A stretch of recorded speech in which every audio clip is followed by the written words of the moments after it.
warahmatullahi wabarakatuh. Selamat pagi, Bapak, Ibu, dan rekan-rekan sekalian. Selamat datang dan selamat bergabung pada webinar yang diselenggarakan oleh KMMB yang bekerja sama dengan IJMA.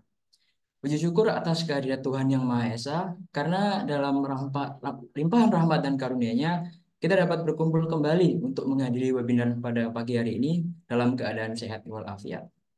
Perkenalkan, saya Rizky selaku moderator pada webinar kali ini. Tidak terasa, Bapak, Ibu, dan rekan-rekan, kita sudah memasuki webinar series yang ke-27 dengan tema yaitu Using the Balance Scorecard as a Strategic Management System, yang tentunya tidak kalah menarik dengan materi-materi sebelumnya. Baik, untuk mempersingkat waktu, sebelum kita memasuki materi, saya coba menyapa terlebih dahulu nih pemateri-pemateri kita yang keren-keren sekali. Yang pertama ada Mbak Afi selaku Associate Consultant di KMMB Management Consulting. Selamat pagi Mbak Afi, bagaimana Mbak Halo, kabarnya selamat hari ini? pagi Rizky. Baik, baik. Gimana Rizky kabarnya? Alhamdulillah baik juga Mbak saya. Ya, untuk materi yang kedua yaitu ada Bapak Muhammad Badawi selaku Direktur KMMB Management Consulting Firm. Selamat pagi Pak Badawi. Bagaimana Pagi Pak Rizky, kabarnya hari ini? Alhamdulillah sehat selalu Rizky. Apa kabar Ya, Rizky? Afi? Alhamdulillah baik Pak. Ya, baik. Oke. Mari kita simak materi yang akan disampaikan oleh para pemateri. Tapi untuk kali ini akan disampaikan terlebih dahulu oleh pemateri yang kita pertama, yaitu Mbak Afi. Waktu dan tempat saya persilahkan Mbak. Oke, makasih banyak Rizky atas pembukaannya. Pagi Bapak Ibu semuanya. Jadi pagi hari ini untuk webinar series yang ke-27 yang diselenggarakan oleh KMMB akan membahas terkait dengan balance scorecard atau kalau secara judul Using the Balance Scorecard as a Strategic Management System. Mungkin bisa di next. Oke. Sebelum kita masuk ke pengaplikasian balance scorecard, mungkin kita bahas dulu apa sih sebenarnya balance scorecard itu. Jadi balance scorecard itu adalah eh, kerangka kerja manajemen atau salah satu tools manajemen untuk mengukur dan memantau kinerja dari berbagai perspektif. Jadi di balance scorecard itu ada 4 perspektif. Yang pertama ada financial perspektif, customer perspektif, kemudian internal business process perspektif, dan learning and growth perspektif. Kita bahas satu-satu mungkin ya. Dari yang financial perspektif ini, seperti yang apa secara namanya financial perspective. Jadi itu perspektif yang digunakan untuk mengukur kinerja dari keuangan perusahaan.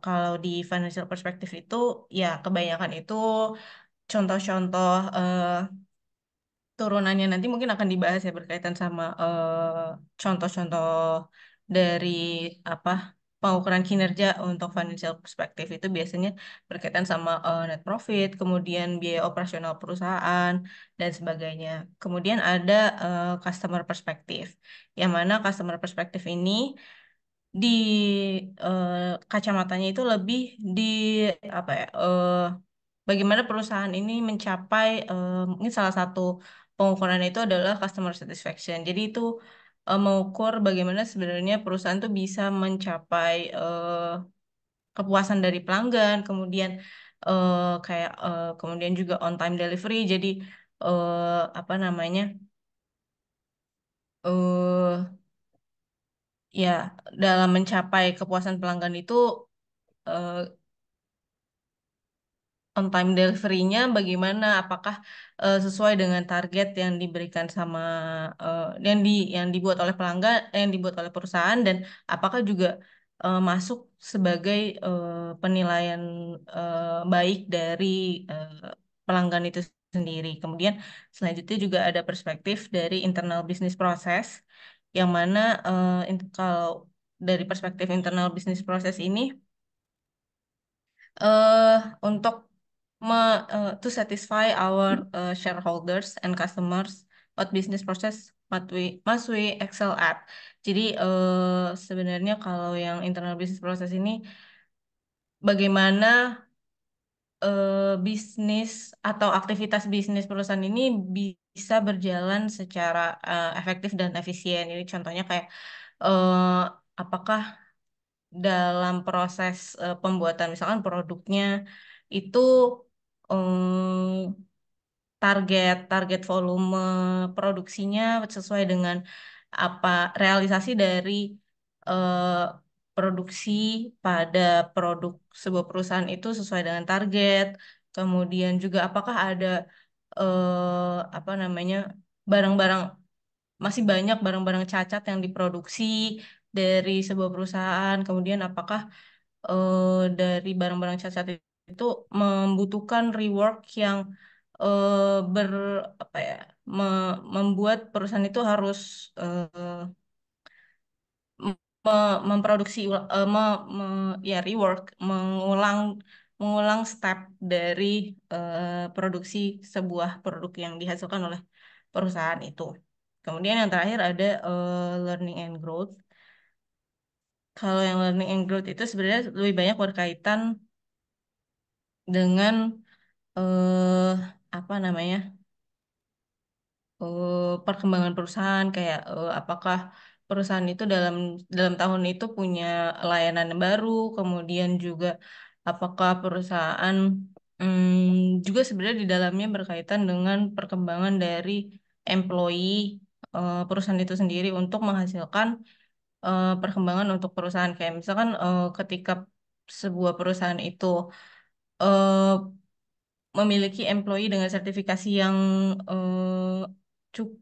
yang banyak sesuai dengan bidang masing-masing dari setiap karyawannya itu pasti akan berpengaruh terhadap bagaimana perusahaan itu bekerja, bagaimana perusahaan itu melakukan aktivitas bisnisnya yang lebih efisien gitu. Jadi sebenarnya kalau secara apa? Secara dipersingkat itu eh, semua perspektif ini tuh saling berkaitan gitu.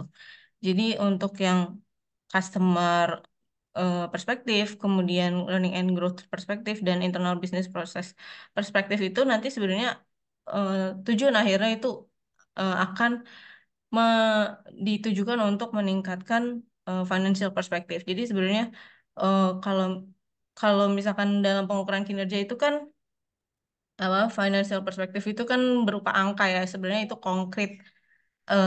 Jadi ketika terjadi pertumbuhan net profit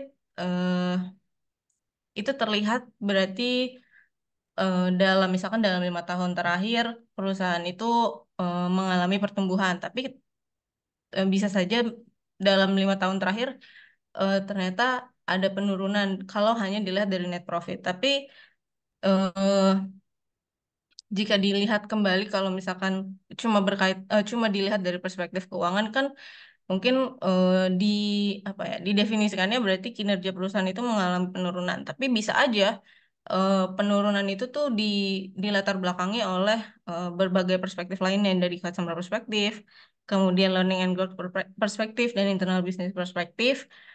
Eh, jadi misalkan sebenarnya secara profit turun, tapi eh, perusahaannya lagi melakukan investasi, berarti kan ada peningkatan di learning and growth. Yang mana memang kan dalam dalam melakukan investasi itu butuh biaya yang lebih besar, yang akhirnya mungkin berdampak pada financial perspektifnya kayak gitu. Jadi belum tentu karena karena apa ya?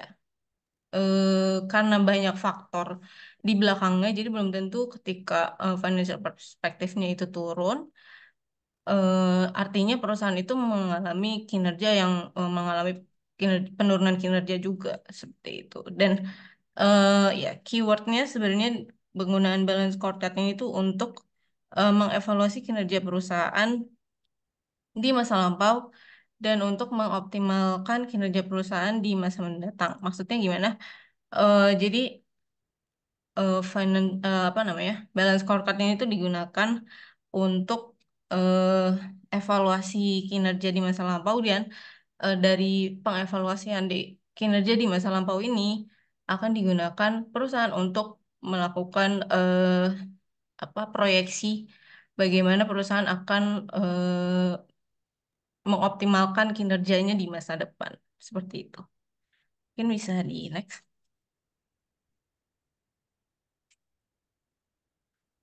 Nah, oke. Ini untuk apa ya? Stepnya. dalam melakukan eh, pengukuran kinerja melalui balance scorecard itu sebenarnya diawali dari translating the vision. Jadi perusahaan itu harus tahu dulu apa eh, tujuan perusahaan dalam gambaran besarnya melalui sebuah visi. Jadi sebenarnya perusahaan ini tuh mau dianggap sama masyarakat atau pelanggannya itu sebagai perusahaan apa sih? Kemudian juga eh, saya ambil contoh mungkin tadi malam tuh saya research terkait sama Indofood. Indofood itu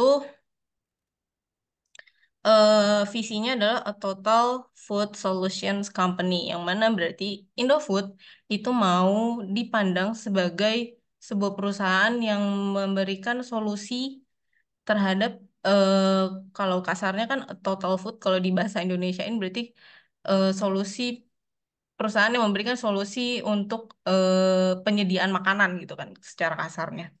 Nah, berarti harus diidentifikasi dulu apa sih sebenarnya gambaran besar dari tujuan perusahaan untuk ke depannya melalui. Kemudian selanjutnya dibuat communicating and linking eh, terutama untuk setting and goals. Jadi membuat goalsnya itu dilakukan melalui misi, yaitu sebenarnya di dalam misi itu cakupannya itu seringnya berkaitannya itu sama goals untuk produk atau layanan dari perusahaan itu sendiri. Kalau misalkan dari misinya Indofood, saya contohkan itu yang pertama mereka to provide sustainable solutions for food needs. Nah, mereka kan jualnya itu bahan-bahan makanan. Nah, itu salah satu goals mereka dalam layanan yang mereka berikan kepada pelanggan. Kemudian juga selain berkaitan sama layanan mereka atau produk mereka,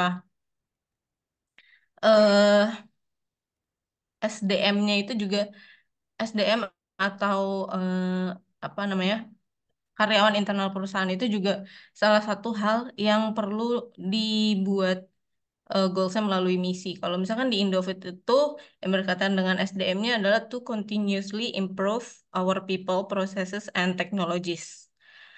Nah, itu salah dua ya poin kedua dari misi Indofood yang berkaitan sama SDM-nya. Kemudian selain untuk produk atau layanan dan juga SDM dari internal perusahaan itu sendiri, dalam menentukan goals melalui misinya itu juga harus eh ditujukan untuk sosial dan lingkungan sekitar dari perusahaan itu sendiri. Jadi walaupun apa namanya sebenarnya salah satu bentuk dari tanggung jawab perusahaan juga untuk bisa mengembangkan lingkungan sekitarnya. Jadi bukan hanya perusahaan aja yang yang mengalami pengembangan yang berkembang, tapi bukan bukan hanya perusahaan aja, kemudian bukan hanya apa namanya karyawan dari internal perusahaan itu sendiri aja, tapi juga lingkungan sekitarnya itu juga harus berkembang dari adanya perusahaan itu. Selain itu juga untuk stakeholder values. Kemudian yang selanjutnya itu business planning, yang mana business planning ini tuh sudah mulai memasuki sudah apa ya? Sudah ada andil balance scorecard di dalam ini karena adanya inisiatif strategi. Jadi kita harus membuat target apa aja eh, apa aksi-aksi yang bisa kita wujudkan untuk support visi yang sudah kita buat melalui salah satunya dengan tools balance scorecard ini. Dan di dalamnya untuk mencapai visi tersebut eh, dilakukan inisiatif strategi melalui KPI atau Key Performance Indicator. Kemudian selanjutnya dengan feedback and learning. Jadi walau setelah melakukan menggunakan balance scorecard untuk metode pengukuran kinerja dan untuk menentukan target kinerja perusahaan ke depannya, misalkan dalam 5 tahun mendatang itu seperti apa, perlu juga adanya review ulang atau pengevaluasian atas strategi yang sudah dibuat dan bagaimana sebenarnya realisasi yang sudah dilakukan, apakah sebenarnya mencapai mencapai target atau enggak. Kemudian juga eh, apa eh, sebenarnya misalkan dalam 5 tahun terakhir target yang udah dibuat nih nggak pernah tercapai nih.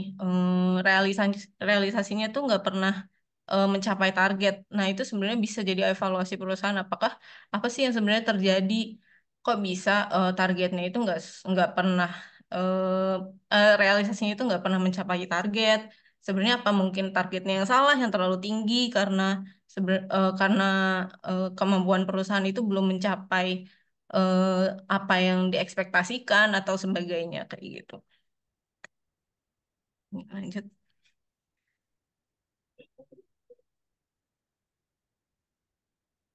Oke. eh Kemudian ini berkaitan dengan contoh dari KPI pada balance scorecard. Jadi sebenarnya KPI dari setiap perspektif itu saling berkesinambungan. Gimana maksudnya berkesinambungan? Contoh kayak yang employees moral itu. Jadi di dalam employees moral kan pengukurannya berarti mengukur tujuannya itu untuk apakah apa karyawan ini sudah melakukan moral-moral yang dimiliki sesuai dengan nilai-nilai yang dimiliki oleh perusahaan. Nah, sebenarnya, nah kemudian lanjut di masuk di employee suggestion. Nah, dari apa yang sudah mereka lakukan itu sebenarnya ada nggak sih hal-hal yang apa ya mungkin dari karyawan tuh ngerasa em, nilai-nilai perusahaan ini harus diimprove gitu, misalkan dengan melakukan melakukan pelatihan atau penambahan sertifikasi, pelatihan untuk efisiensi kerja sebenarnya yang pada akhirnya akan sebenarnya menguntungkan dan eh, pengembangan untuk perusahaan itu sendiri. Nah, itu bisa masuk di bisa bisa berpengaruh terhadap rework. Jadi penurunan jumlah rework yang terjadi dalam aktivitas bisnis perusahaan. Jadi ketika kan tadi udah ditambahkan nih banyak pelatihan yang untuk efisiensi pekerjaan dari karyawan itu sendiri. Nah, eh, nantinya bisa berpengaruh terhadap penurunan rework yang terjadi di dalam perusahaan. Jadi karena udah ada pelatihan, harusnya diekspektasikan karyawan ini bisa bekerja lebih efisien dan nggak perlu lagi apa bukan nggak perlu lagi sih lebih yang harusnya ada penurunan terhadap misalkan yang tadi itu barang catat yang harus apa eh, diproses ulang itu harusnya berkurang karena untuk efisiensi kerja dari aktivitas bisnis perusahaan itu. Nah, akhirnya akan berpengaruh juga ke operating expense yang mana biaya operasinya perusahaan itu akan menurun karena ya itu tadi nggak apa namanya nggak banyak barang-barang perusahaan itu yang akhirnya harus diproduksi ulang. Padahal sebenarnya kan udah hal itu kan pasti memakan biaya lebih banyak kan, makan biaya operasi lebih banyak karena perusahaan harus ngeluarin misalkan bahan bakunya harus nambah lagi, padahal sebenarnya sudah dikeluarkan dari barang yang harusnya tidak cacat itu, kayak gitu. Nah, itu akan berpengaruh terhadap eh, return on employee. Kemudian eh contoh lain kayak yang employees moral berpengaruh terhadap langsung ke customer satisfaction. Nah, itu eh employees moral kan ya moral di be, yang dilakukan atau apa namanya bagaimana karyawan ini memberikan nilai-nilai perusahaan kepada pelanggan gitu. Bagaimana mereka bisa membuat pelanggan itu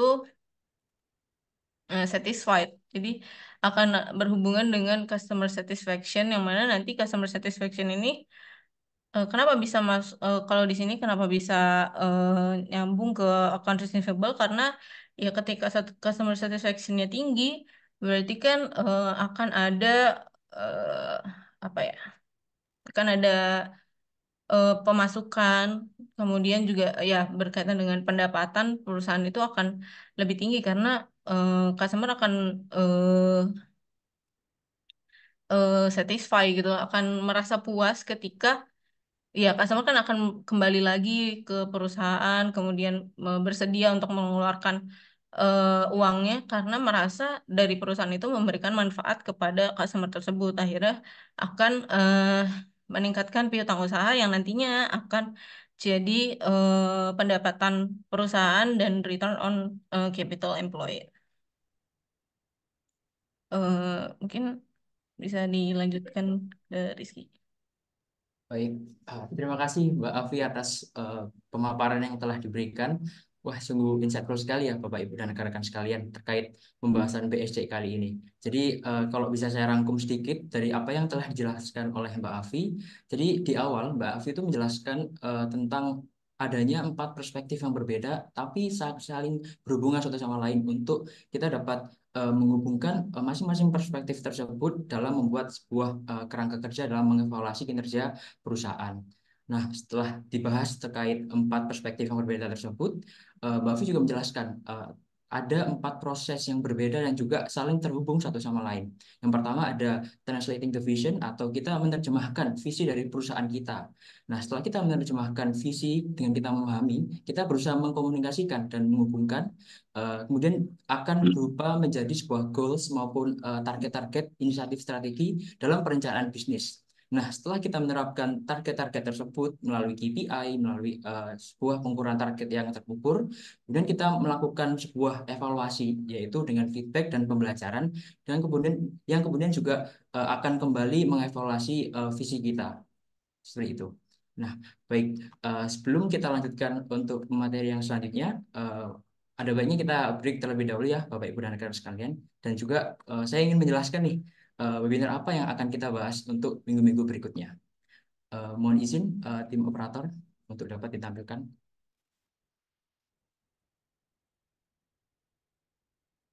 Baik, jadi untuk minggu berikutnya, Bapak Ibu dan rekan sekalian, kita akan membahas materi yang nggak kalah menarik dari materi yang sekarang ataupun materi-materi yang di minggu-minggu yang lalu, yaitu Transforming Corner Office Strategy into Frontline Action yang akan dipandu oleh Bapak Borwi selaku Direktur KMMB dan juga ada Mbak Risma dan juga Mas Irfan selaku Associate Consultant. Dan untuk tanggalnya mohon dicatat Bapak Ibu dan rekan-rekan sekalian. Tanggalnya yaitu 19 Juli minggu depan di jam yang sama seperti webinar yang telah diadakan sebelum-sebelumnya. Baik. Saya juga ingin mengingatkan untuk Bapak, Ibu, dan rekan-rekan sekalian untuk mengisi presensi bagi yang belum mengisi karena nanti akan menjadi pertimbangan untuk memberikan e-certificate.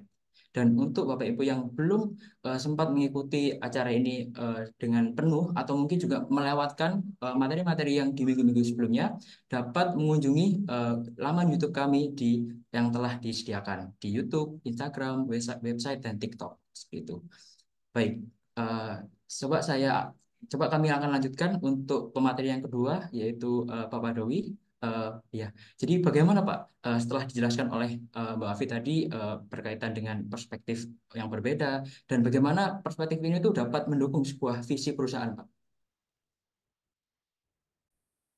Ya, terima kasih Rizky atas panduannya. Terima kasih juga Afi sudah dijelaskan di awal.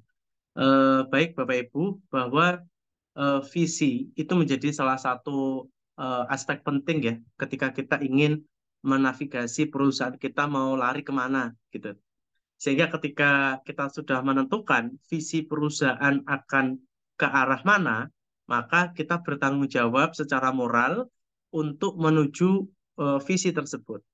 Nah, ada beberapa tools yang bisa kita gunakan memang ya. Nah, salah satu alat yang kami rekomendasikan adalah menggunakan balance scorecard. Nah, di dalam balance scorecard ini memang kita dibantu dan diberikan cara untuk menggunakan 4 perspektif ya, mulai dari finansial, customer, internal business process, kemudian learning and growth atau organizational capacity. Nah, di sini ada 4 perspektif. Tadi sudah dijelaskan oleh speaker sebelumnya, apa itu aspek keuangan, apa itu aspek customer, dan lain-lain. Hanya saja memang kita sebelum cascade kepada KPI sama project, saya ingin menyampaikan bahwa susunan perspektif ini ya, mulai dari keuangan, customer, ini bukanlah sebuah urutan yang rigid atau wajib seperti ini, tidak selalu demikian Bapak Ibu. Jadi ini menginterpretasikan bahwa tujuan akhir ya, kalau kita perhatikan dari bawah panahnya ke atas ya, maka posisi paling atas itu adalah tujuan akhir perusahaan kita. Maka kalau perusahaan Bapak Ibu adalah profit company, maka wajib yang paling atas adalah aspek keuangan, kan begitu. Tapi pertanyaan berikutnya, bagaimana jika perusahaan Bapak Ibu itu sebetulnya didesain tidak untuk profit company? Misalnya kita bicara organisasi seperti universitas, kita bicara organisasi misalnya dalam pengelolaan dana masyarakat, maka itu tidak serta-merta keuangan Bapak Ibu. Apalagi seperti BUMN. Di BUMN itu kalau kita perhatikan di undang-undang, maka ada public service obligation. Ya, ada public service obligation. Artinya memang pada dasarnya perusahaan diminta untuk melayani kebutuhan atau hajat dari masyarakat di Indonesia, kan begitu. Maka tidak selalu aspek keuangan itu yang paling ujung, kan begitu. Nah, ada beberapa kasus yang kami perhatikan, kita bicara misalnya di salah satu penelitian saya yang sudah publish juga, waktu itu kami meneliti tentang eh, lembaga amil zakat. Ya, waktu itu kita meneliti lembaga amil zakat atau Basnas juga ya waktu itu. Ternyata hasil temuan kami, orientasi akhirnya itu bukan sebuah keuangan Bapak Ibu, tapi adalah customer. Nah, sehingga kalau kita bicara lembaga amil zakat atau dana pengelolaan dana sosial masyarakat, aspek paling utama, aspek paling tinggi adalah customer. Di situ ada kalau istilahnya dalam zakat itu muzaki dan mustahik ya, yang menyalurkan zakat dan yang menerima zakat. Nah, itu paling atas. Nah, yang paling bawah sama yaitu learning and growth ya. Nah, di atasnya ini baru aspek keuangan. Nah, aspek keuangan menjadi aspek kedua. Baru berikutnya internal business process, yang terakhir adalah customer. Seperti itu. Nah, saya lihat beberapa kasus misalnya di perusahaan-perusahaan BUMN, Bapak Ibu.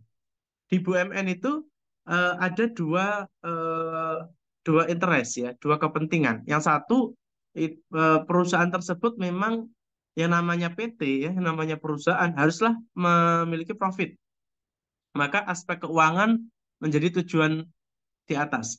Tapi perusahaan BUMN juga memiliki mandat untuk public service obligation, ya. Maka di situ juga ada aspek customer. Nah, jadi aspek keuangan di atas, aspek customer juga di atas, di bawahnya baru internal business process, di bawahnya lagi baru learning and growth. Seperti itu, ya. Jadi susunan dari balance scorecard itu tidak selalu wajib demikian, Bapak Ibu. Jadi disesuaikan lagi tergantung dari visi perusahaan Bapak Ibu. Nah, ini menjadi satu konsep ya yang harus kita pahami bersama. Karena seringkali terjadi di lapangan kita diwajibkan harus sama seperti konsep awalnya gitu. Tidak selalu demikian.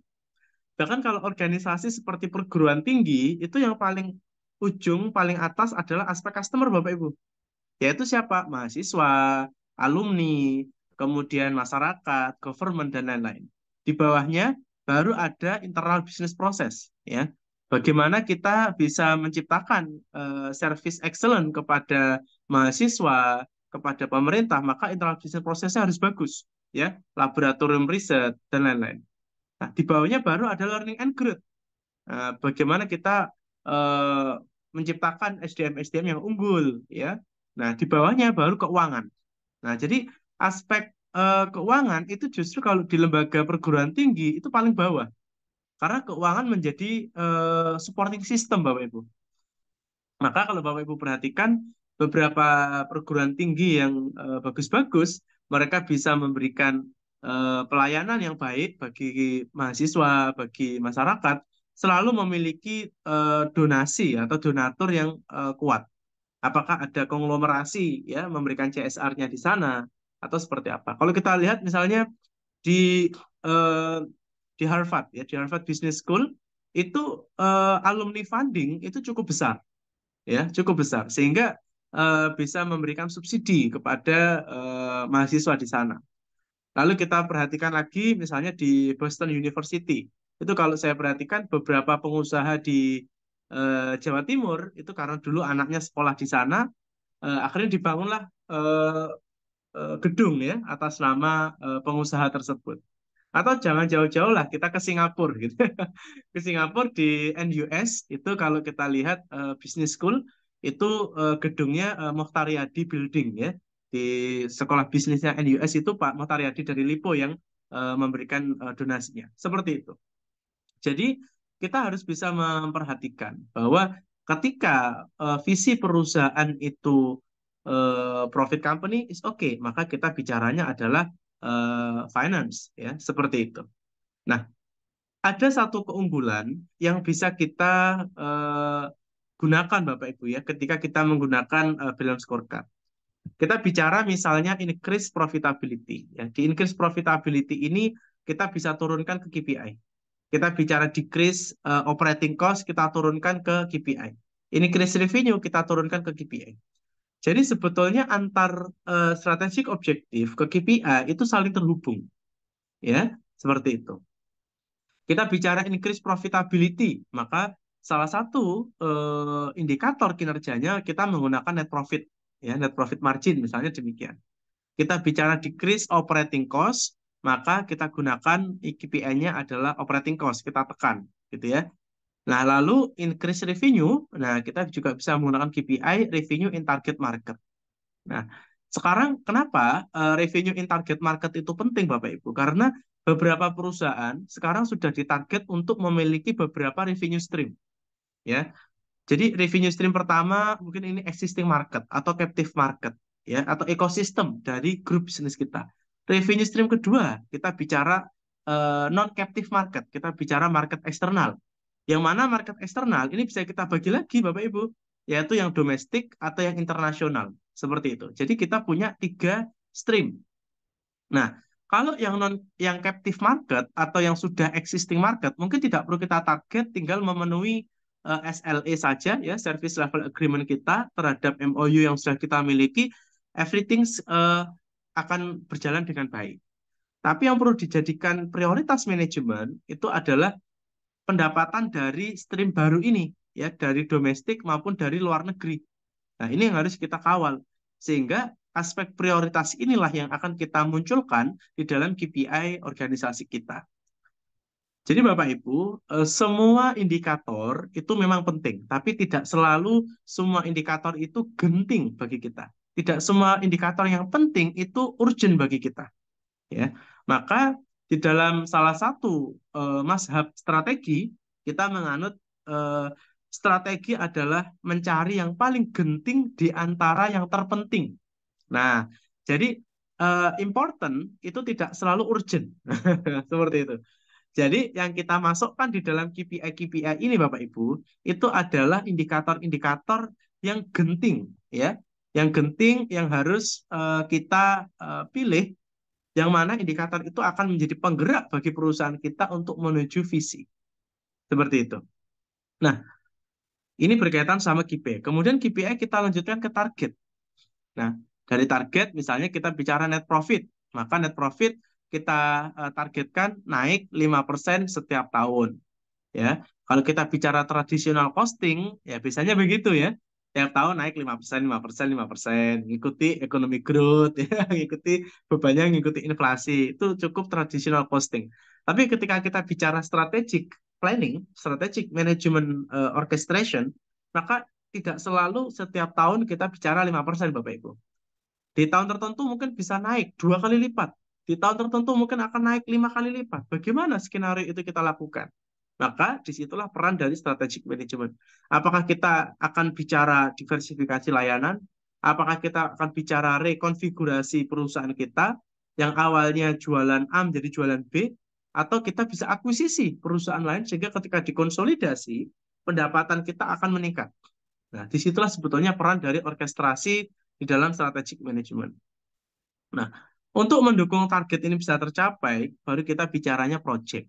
Nah, project-project apa yang dibutuhkan supaya target itu tercapai? Nah, ketika kita memiliki project, maka dilanjutkan lagi ada namanya budget. Nah, jadi kita butuh eh, anggaran berapa untuk memenuhi project-project strategis perusahaan. Yang mana ketika project itu berhasil akan mengungkit capaian target dan menuju ke KPI-nya tercapai. Jadi di dalam strategic planning atau kita biasanya lakukan di dalam RJPP ya, rencana jangka panjang perusahaan atau corporate plan atau strategi rencana strategis perusahaan, maka budget itu tidak bisa kita tentukan dulu ya. Tapi budget itu adalah konsekuensi akhir dari KPI yang sudah kita buat, dari target yang kita buat. Seperti itu. Karena secara prakteknya Bapak Ibu ya, apalagi kita bicara RKAP ya, apalagi kita bicara RKAP, seringkali kami melihat budget itu ditentukan dulu. Jadi budget anggaran marketing naik berapa persen, SDM mungkin turun berapa persen, baru setelah itu program kerjanya apa. Nah ini budget planning. Tapi di era sekarang ya, perusahaan-perusahaan yang bisa sustain itu sudah mencoba untuk meninggalkan budget planning atau traditional costing.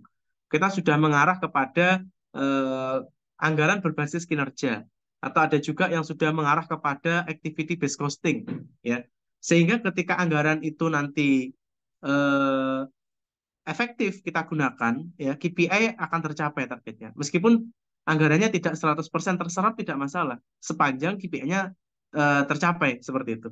Saya rasa di beberapa organisasi pemerintahan juga demikian ya, arahan dari Menpan RB ya.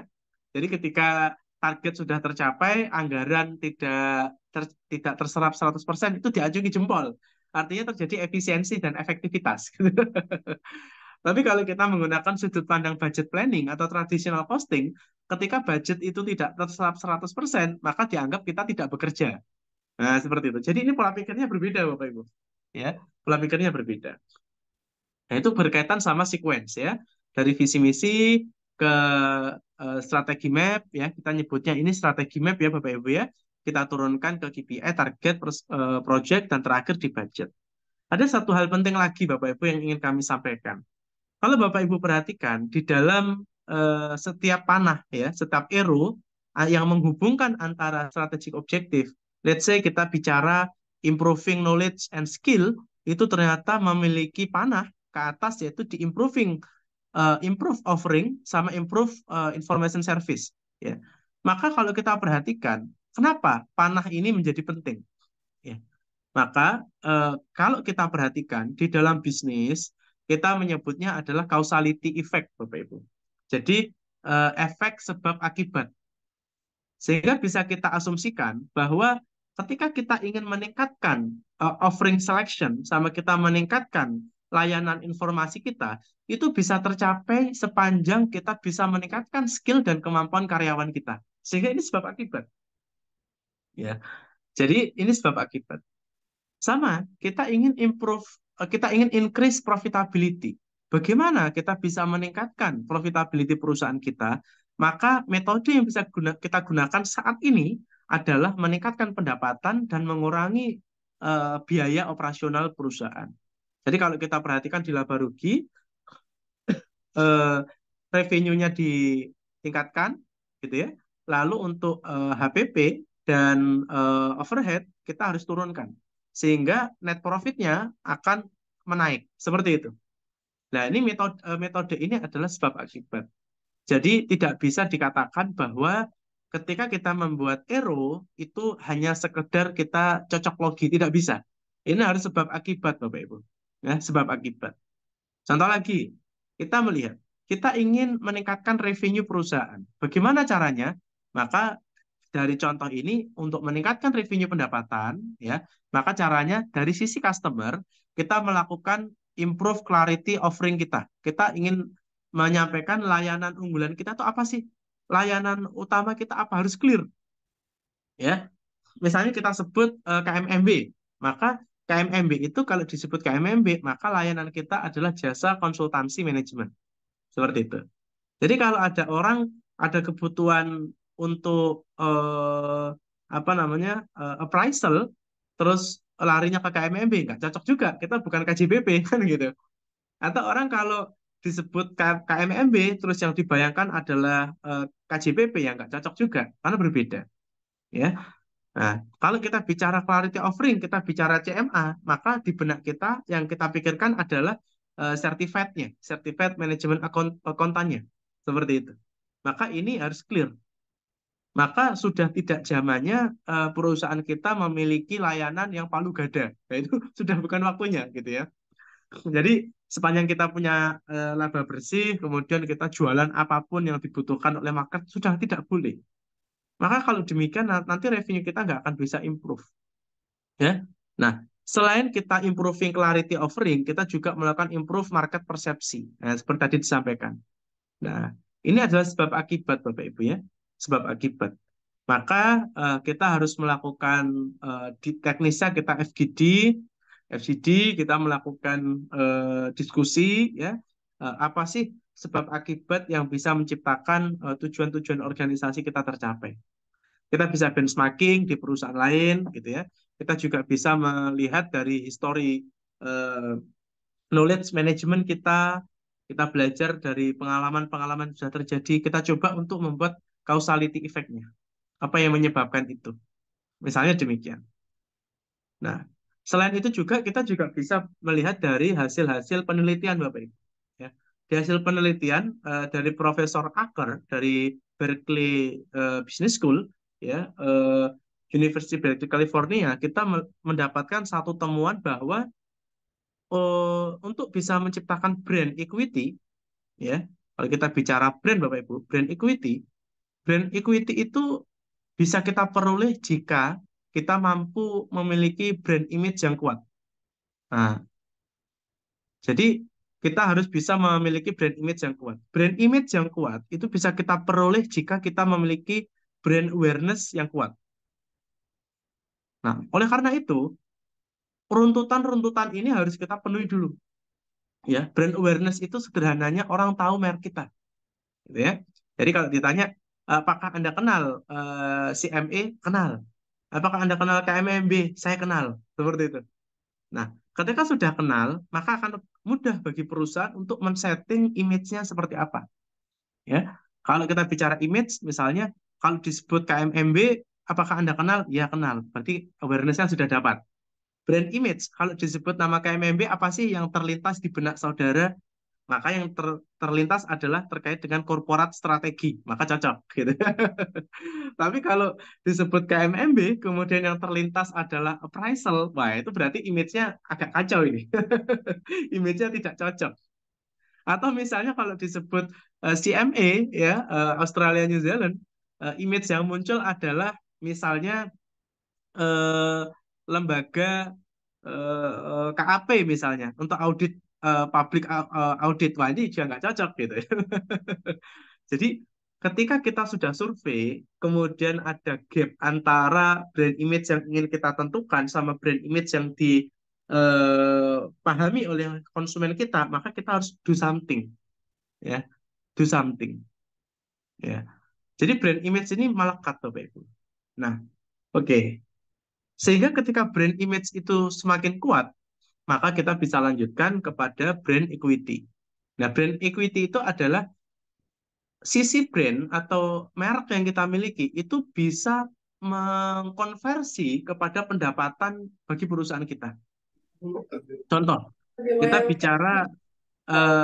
bicara misalnya kalau di Amerika,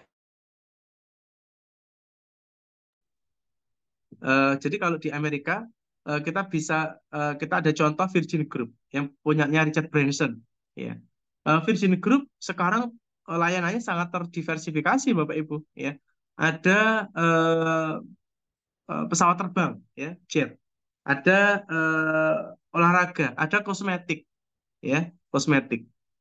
Sehingga ketika nama Virgin Group itu sudah sangat kuat, produk apapun ketika nanti di launching, maka orang akan mendapatkan manfaat dari situ, maka mereknya akan menghasilkan pendapatan bagi dia. Ya.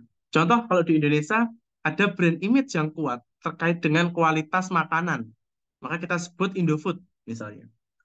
Maka dulu ketika kita bicara Indofood, ada Indomie, makanannya bagus, berkualitas gitu ya. Ketika mereka memunculkan produk baru, yaitu air minum dalam kemasan, yaitu klub, maka masyarakat kalau tahu bahwa klub ini adalah produknya Indofood, yang brand image-nya sudah terkenal bisa menyediakan produk-produk makanan dan minuman berkualitas, maka ketika dia membuat produk baru, yaitu air minum dalam kemasan, maka pasar akan langsung menyerap. Maka merek itulah yang akan memberikan tambahan revenue stream yang cukup besar. Ya, sehingga ini menjadi satu sebab akibat Bapak Ibu ya. Ini sebab akibat. Jadi ketika Bapak Ibu ingin misalnya meningkatkan revenue melalui brand equity, maka silakan ditulis di sini brand equity. Namun perlu diperhatikan brand equity itu akan bisa efektif jika kita sudah memiliki brand image yang kuat. Brand image yang kuat akan bisa kita peroleh jika kita memiliki brand awareness yang sudah efektif. Ini sebab akibat. Jadi silakan Bapak Ibu bisa mencari tahu kira-kira sebab akibat di perusahaan Bapak Ibu itu apa. Dan idealnya sebab akibat itu adalah genuine idea atau DNA perusahaan Bapak Ibu sehingga kompetitor tidak bisa meniru DNA tersebut. Karena yang mana setiap perusahaan pasti memiliki DNA spesifiknya masing-masing. Meskipun kita memiliki layanan yang sama atau sektor yang sama dengan rival-rival kita, kompetitor-kompetitor kita, sepanjang kita memiliki DNA, kita memiliki keunggulan yang kita miliki dan itu benar-benar genuine idea dan unik, maka sebab akibat itu bisa kita gunakan dan kita tidak akan terdistorsi atau terdisrupsi dengan adanya pemain-pemain baru. Seperti itu, Bapak Ibu. Nah, oke, saya kembalikan ke Rizky.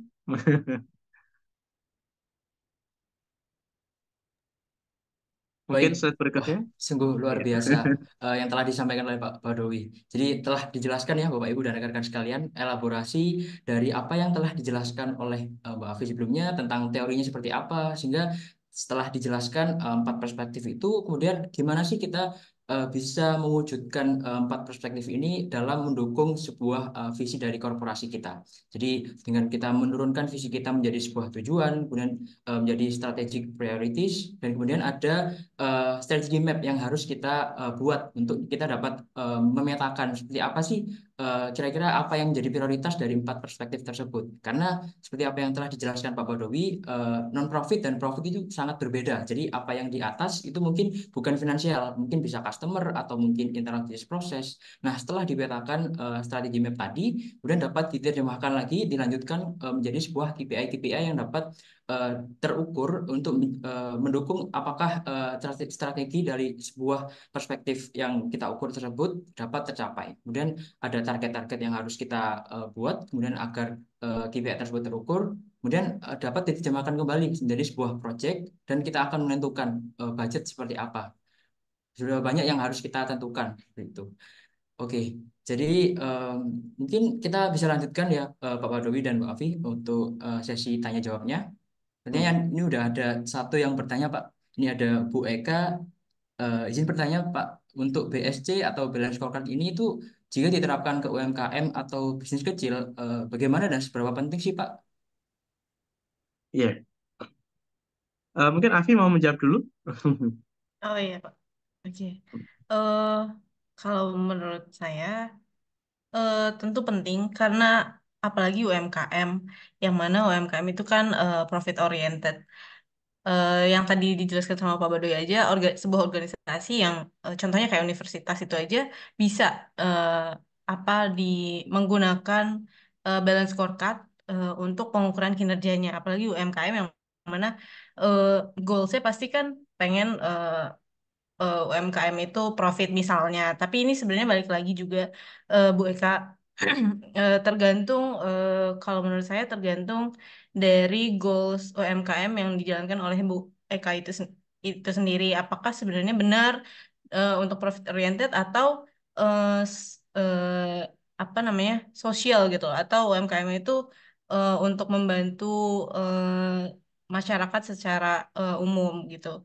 Jadi kalau misalkan seberapa penting tentu penting karena yaitu untuk apa namanya melakukan evaluasi kinerja dan juga untuk bagaimana perusahaan itu bisa sustain dengan melakukan target-target em, dengan melakukan pengukuran atas target-target yang sudah ditentukan melalui BSC ini. Kalau misalkan penerapannya menurut saya eh, kalau misalkan ini UMKM-nya itu adalah profit oriented, berarti kan yang paling atas tentu yang goals paling utamanya itu di financial perspective. Kemudian kalau diturunkan lagi, bagaimana sebenarnya untuk bisa mencapai financial perspective itu bisa juga melalui customer perspective atau mungkin learning and growth dulu gitu. Kemudian apa perspektif selanjutnya di internal business process dan customer perspective seperti itu sih. Mungkin dari Pak Baduy ada tambahan? Iya, terima kasih. Ini saya manggilnya Avi karena panggilan aslinya Avi nih, meskipun namanya Sahrilan. Iya. Ya, baik. Sebetulnya kita tidak melihat dari sisi company size ya Bapak Ibu ya. Even kita masih small, medium enterprises, ketika kita ingin melakukan tata kelola dengan baik, maka balance scorecard ini masih relevan dan bisa diadopsi. Seperti itu ya. Karena memang kalau kita perhatikan, sudut pandang masyarakat kita ketika kita bicara UKM itu seakan-akan masih sifatnya family business dan dikelola ala kadarnya gitu ya. Sebetulnya tidak, bahwa even kita masih let's say under di bawah 50 miliar misalnya pendapatan kita tiap tahun. Tapi ketika kita kelola dengan baik, maka tinggal menunggu waktu kok kita bisa naik level gitu ya. Bahkan ketika kita masih kecil dan tata kelola perusahaan kita lakukan secara profesional, justru itu lebih efektif ketika kita mengelola tata kelolanya saat perusahaan kita size-nya sudah besar, karena constraint-nya akan makin banyak gitu ya. Indikator-indikatornya makin banyak. Tapi kalau kita masih kecil, konflik atau sumber daya, resources-nya masih terkendali, ya, tata kelolanya jauh akan lebih gampang bagi kita untuk mengelolanya. Sehingga eh, kita tetap bisa, ya, BSC tetap relevan untuk kita gunakan meskipun company size kita belum dikatakan belum cukup besar, masih relevan. Seperti itu, Rizky. Ya, Baik, terima kasih Mbak Afi dan Pak Badawi atas penjelasan yang telah diberikan. Gimana Bu Eka Pratiwi, apakah ada tanggapan? Barangkali mungkin ada feedback atau seperti apa begitu? kayaknya cukup ya. Ya, Tidak ada. sebenarnya cukup Pak. Ya, Oke. saya Ya. ingin mengingatkan kembali kepada Bapak Ibu dan rekan-rekan sekalian untuk yang belum mengisi link presensi atau absen dapat mengisinya terlebih dahulu karena presensi adalah syarat untuk dapat mendapatkan sertifikat seperti itu. Dan mengingatkan juga kepada Bapak dan Ibu dan rekan-rekan untuk dapat stay tune untuk webinar pada minggu-minggu berikutnya seperti itu. Bagaimana Bapak Ibu? Apakah ada yang ingin ditanyakan kembali? Mungkin kalau tidak ada, kita dapat cukupkan untuk webinar pada kesempatan kali ini. Baik, Baik. sekali lagi saya ucapkan terima kasih kepada Pak Wadowi dan Mbak Afi selaku pemateri pada eh, webinar Jumat pagi hari ini. Dan terima kasih juga kepada Bapak, Ibu, dan rekan-rekan sekalian karena telah bergabung dalam webinar pada kesempatan kali ini. Semoga ilmu yang kita dapat hari ini bermanfaat dan menambah wawasan kita ke depannya. Baik. Sebelum saya akhiri, saya ingin mengingatkan kembali kepada Bapak Ibu, jika ada yang belum mengisi link presensi, silahkan mengisinya terlebih dahulu dan dapat mengunjungi laman YouTube kami untuk dapat menyaksikan, mereview kembali materi-materi yang di minggu-minggu sebelumnya. Saya Rizky, pamit undur diri. Sampai bertemu di webinar selanjutnya. Terima kasih dan sampai jumpa kembali. Assalamualaikum warahmatullahi wabarakatuh. Waalaikumsalam. Terima kasih, Rizky.